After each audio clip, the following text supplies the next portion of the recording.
Assalamualaikum warahmatullahi wabarakatuh. Perkenalkan, nama saya Rozid X Reda Perkasa, NIM 191010504282. Pada kesempatan kali ini saya ingin membahas mata kuliah tentang Sistem Informasi Manajemen, dan pada babnya itu tentang Sistem Informasi, Organisasi, dan Strategi. Langsung kita akan membahas yang pertama, itu tentang Sistem Informasi dan Organisasi. Sistem informasi dan organisasi ini saling mempengaruhi satu sama lain.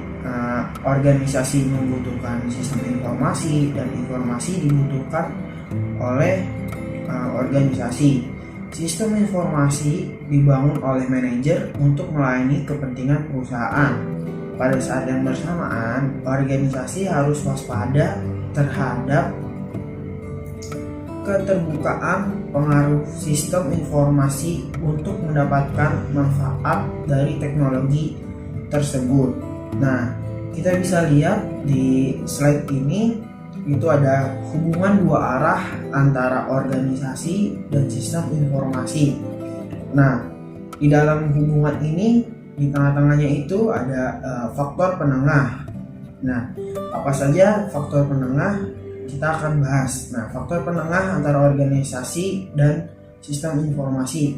Yang pertama itu ada rutinitas bisnis. Apa sih rutinitas bisnis? Rutinitas bisnis itu adalah segala aktivitas yang diulang-ulang oleh organisasi, itu seperti berupa SOP, aturan, tata cara, kepelatihan, memproduksi, dan sebagainya macam.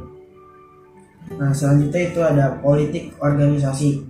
Politik organisasi ini melibatkan sumber daya yang ada, kompetisi, dan konflik dengan setiap badan struktur organisasi.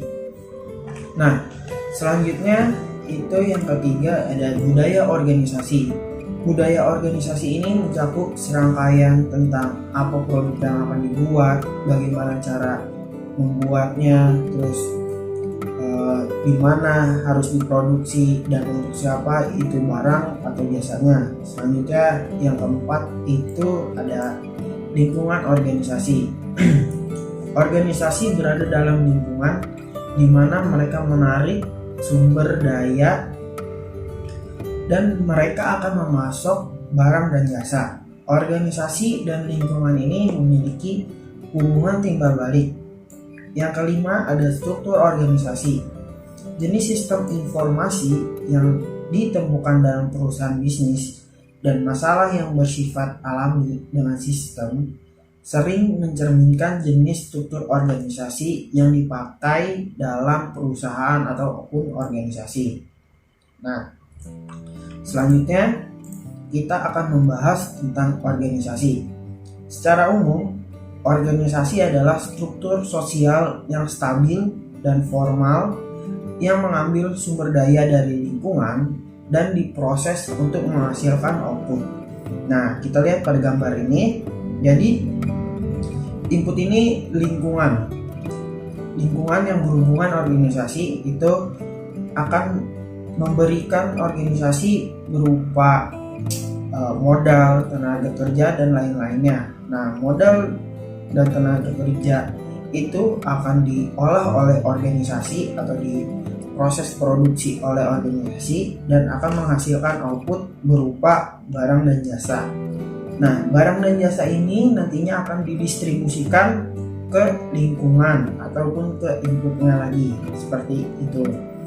Nah, selanjutnya ini masih lanjutan dari organisasi. Secara perilaku, organisasi adalah sekumpulan hak, kewajiban, dan tanggung jawab yang perlu diseimbangkan sepanjang waktu melalui konflik dan resolusi konflik. Dari sudut pandang perilaku, organisasi menekankan hubungan kelompok, nilai, dan struktur. Nah, selanjutnya ini ada karakteristik umum organisasi. Yang pertama itu ada pembagian tenaga kerja yang jelas. Nah, ini artinya setiap sumber daya yang ada itu harus melaksanakan ataupun sudah memiliki tanggung jawabnya masing-masing. Artinya si A harus mengerjakan tugasnya sendiri dan si B harus mengerjakan tugasnya sendiri.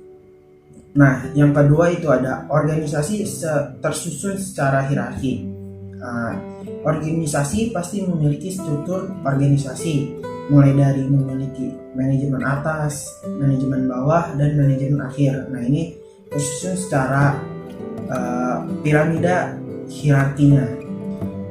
Selanjutnya ada prosedur dan aturan yang eksplisit ataupun jelas. Jadi setiap organisasi harus memiliki prosedur dan aturan yang jelas agar semuanya itu berjalan dengan lancar, berjalan dengan sesuai kebutuhan apa yang diperlukan dalam organisasi. Yang keempat itu ada keputusan yang bersifat netral dan universal. Ini artinya setiap keputusan ini tidak boleh memihak ke satu pihak, ataupun ini semuanya itu harus mendapatkan hak dan kewajibannya secara merata. Nah, selanjutnya ada posisi jabatan berdasarkan kualifikasi, teknis, dan profesionalisme. Jadi di dalam perusahaan atau organisasi ini ada tahapan-tahapan untuk menaikkan kita jabatan ataupun untuk meningkatkan jenjang karirnya sendiri. Yang terakhir ada efisiensi organisasi maksimum. Nah, artinya ini semua yang dilakukan organisasi ini harus dilakukan secara efisien, mulai dari biaya produksi, biaya penanganan, terus tenaga kerjanya, dan lain-lainnya itu harus dilakukan secara efisien. Untuk apa? Untuk meningkatkan produk ataupun jasa yang dihasilkan. Selanjutnya ada sistem informasi mempengaruhi organisasi. Sistem informasi telah menjadi alat yang integral, online, dan interaktif yang sangat terlibat pada operasi menit ke menit dan pembuatan keputusan pada organisasi besar. Selama dekade terakhir, sistem informasi secara fundamental telah mengubah ekonomi organisasi dan meningkatkan kemungkinan pengelolaan pekerja. Teori dan konsep dari ekonomi dan sosiologi membantu kita memahami perubahan yang dibawa TI. Nah, ini ada beberapa subbab pada sistem informasi yang mempengaruhi organisasi. Yang pertama itu ada dampak ekonomi. Ukuran yang perusahaan biasanya berkembang untuk mengurangi biaya transaksi, teknologi informasi secara potensial mengurangi biaya pada ukuran tertentu, membuka kemungkinan pertumbuhan pendapatan tanpa menambah ukuran atau bahkan pertumbuhan pendapatan yang disertai ukuran yang menyusut. Selanjutnya ada dampak organisasi dan perilaku. Yang pertama itu ada teknologi informasi atau TI meratakan organisasi, yaitu peralatan hierarki dengan memperluas distribusi informasi untuk memberikan kekuatan kepada karyawan tingkat rendah dan meningkatkan efisiensi manajemen. Yang kedua ada memahami penolakan organisasi terhadap perubahan.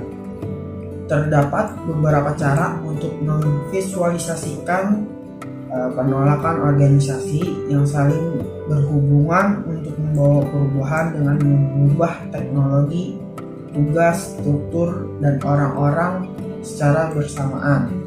Nah, yang terakhir itu ada organisasi pasca industri, yaitu wewenang semakin bergantung kepada pengetahuan dan kompetisi dan tidak hanya pada posisi formal.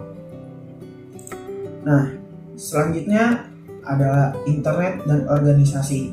Internet meningkatkan aksesibilitas, penyimpanan, dan distribusi informasi dan pengetahuan untuk organisasi, dan untuk mengurangi biaya transaksi dan keagenan yang dihadapi kebanyakan organisasi.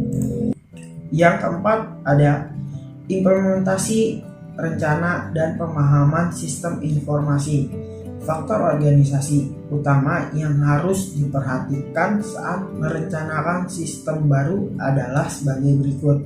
Yang pertama ada lingkungan di mana organisasi berfungsi, struktur organisasi, hierarki, spesialisasi, rutinitas, proses bisnis. Yang ketiga ada budaya dan politik organisasi. Yang keempat, jenis organisasi dan gaya kepemimpinan.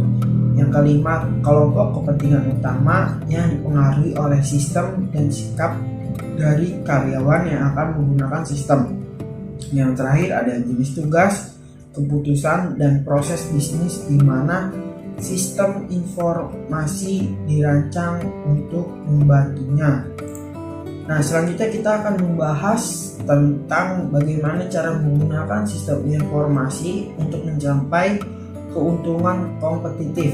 Yang pertama itu ada model daya kompetitif Porter. Nah, di dalamnya itu terbagi menjadi persaingan tradisional, permainan baru di pasar, produk dan jasa pengganti, pelanggan, pemasok. Nah, yang kedua ada strategi sistem informasi untuk berhubungan dengan daya kompetitif. Itu ada kepemimpinan biaya rendah, pembeda produk atau jasa, fokus pada peluang pasar, memperkuat hubungan dengan pelanggan dan pemasok. Selanjutnya ada dampak internet pada keunggulan kompetitif. Karena internet, daya kompetitif tradisional masih bekerja, tetapi pesaingnya kompetitif menjadi semakin ketat. Tetapi berlawanan dengan penilaian negatif Porter, internet juga menciptakan kesempatan baru untuk membangun merek dan membangun dasar pelanggan yang sangat besar dan setia yang bersedia membayar premium terhadap merek mereka. Selanjutnya ada model rantai nilai bisnis. Model rantai nilai menyoroti kegiatan tertentu dalam bisnis di mana strategi kompetitif dan sistem informasi memiliki pengaruh yang kuat. Model ini memandang perusahaan sebagai serangkaian aktivitas utama dan pendukung yang menambahkan nilai pada barang dan jasa perusahaan. Nah, selanjutnya ini ada aktivitas rantai nilai bisnis. Ini memiliki dua aktivitas. Yang pertama itu adalah aktivitas utama dan aktivitas pendukung. Aktivitas utama ini berkaitan langsung dengan produksi dan distribusi produk dan jasa yang menciptakan nilai bagi pelanggan. Yang kedua ada aktivitas pendukung. Membuat pengiriman aktivitas utama dapat terdiri atas infrastruktur organisasi, SDM, teknologi, dan pembelian. Selanjutnya ada jaringan nilai. Jaringan nilai adalah sekumpulan perusahaan independen menggunakan teknologi informasi untuk mengkoordinasikan rantai nilai mereka untuk memproduksi produk atau jasa untuk pasar secara efektif. Keuntungan strategis untuk menghubungkan rantai nilai akan membangun suatu sistem antara pemasok, mitra yang strategis dalam dan pelanggan seperti 1. Memudahkan pemasok untuk menampilkan barang dan membuka toko pada situs. Yang kedua itu ada mempermudah pelanggan untuk membayar hutang. Yang ketiga, mengembangkan sistem yang mengkoordinasikan pengiriman barang kepada pelanggan. Yang terakhir ada pengembangan sistem pelacak pengiriman kepada pelanggan. Nah, selanjutnya ada sinergi, kompetensi, inti, dan strategi berdasarkan jaringan. Sinergi artinya adalah pengikat operasi unit bisnis yang terpisah agar bertindak sebagai kesatuan untuk mengurangi biaya dan menghasilkan keuntungan. Yang kedua ada kompetitif. Inti adalah aktivitas perusahaan kelas dunia mengenai pengetahuan yang diperoleh dari pengalaman bertahun-tahun untuk mendorong atau meningkatkan kompetensi yang ada. Dan yang terakhir ada strategi berdasarkan jaringan adalah situs yang digunakan perusahaan untuk membangun komunitas kesetiaan pelanggan, kesenangan, dan membangun ikatan unik pelanggan. Nah, mungkin sampai di sini saja saya pembahasannya. Kurang lebihnya mohon maaf. Wassalamualaikum warahmatullahi wabarakatuh.